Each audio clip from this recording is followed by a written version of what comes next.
Supreme court ने लखीमपुर खीरी हिंसा पर बड़ा फैसला सुनाते हुए आशीष मिश्रा को बड़ा झटका दिया है। लेकिन इससे भी ज्यादा चर्चा इस बात की हो रही है कि कोर्ट ने मामले में न सिर्फ फटकार लगाई है बल्कि इलाहाबाद हाई कोर्ट को भी नसीहत दी है। क्या कुछ कोर्ट ने कहा, देखिए इस रिपोर्ट में। लखीमपुर खीरी कांड पर सुप्रीम आदेश। कोर्ट ने लगाई जबरदस्त फटकार। जमानत को कोर्ट ने किया रद्द। लखीमपुर खीरी कांड को कौन भूल सकता है? कौन भूल सकता है कि कैसे दर्जनों लोगों को गाड़ियों से रौंद दिया गया था? कौन भूल सकता है कि कैसे सत्ता की हनक ने किसानों की जिंदगी को लील लिया था? कौन भूल सकता है कि कैसे मुख्य आरोपी को जमानत मिल गई थी? लेकिन अब इसी जमानत पर सुप्रीम कोर्ट ने बड़ा आदेश दिया है, और आदेश भी ऐसा कि दिल्ली से लेकर लखनऊ तक हलचल पैदा हो गई है। कोर्ट ने साफ और सख्त आदेश देते हुए कहा कि मुख्य आरोपी आशीष मिश्रा 1 हफ्ते के भीतर सरेंडर करे और इलाहाबाद हाई कोर्ट को मामले में फिर से सुनवाई करने के निर्देश दिए हैं। और विपक्ष ने कोर्ट के आदेश का अब स्वागत किया है, क्योंकि आशीष मिश्रा की जमानत अब रद्द हो चुकी है।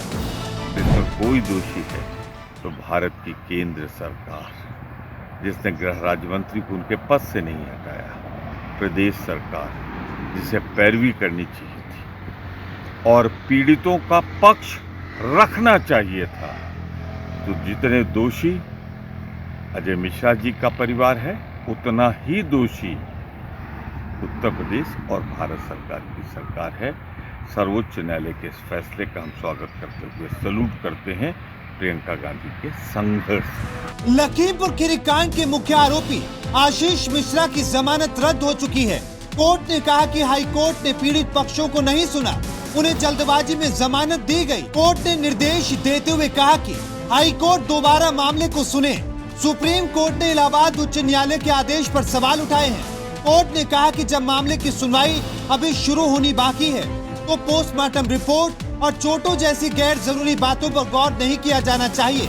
विशेष पीठ ने इस तथ्य का बड़ा संज्ञान लिया था कि राज्य सरकार ने कोर्ट की बनाई एसआईटी के सुझाव के अनुसार कोर्ट के आदेश के खिलाफ याचिका दायर नहीं की। अब इस पर विपक्ष सरकार को घेरने में जुटा है। आशीष मिश्रा लखीमपुर वाले केस में माननीय सर्वोच्च न्यायालय ने फैसला देकर साफ संदेश देश को दे दिया है कि देश में संविधान और कानून का राज चलेगा। कानून के ऊपर कोई नहीं है, चाहे कोई व्यक्ति बना रहे।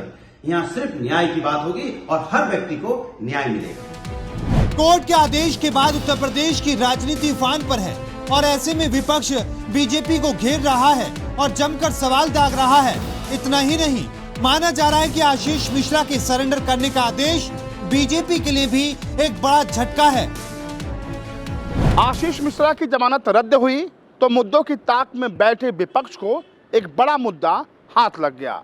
जाहिर सी बात है कि विपक्ष इसी मुद्दे को लेकर केंद्र की मोदी सरकार और उत्तर प्रदेश की योगी आदित्यनाथ सरकार को 2024 के लोकसभा चुनाव से ठीक पहले घेरने की पूरी रणनीति बना चुका है।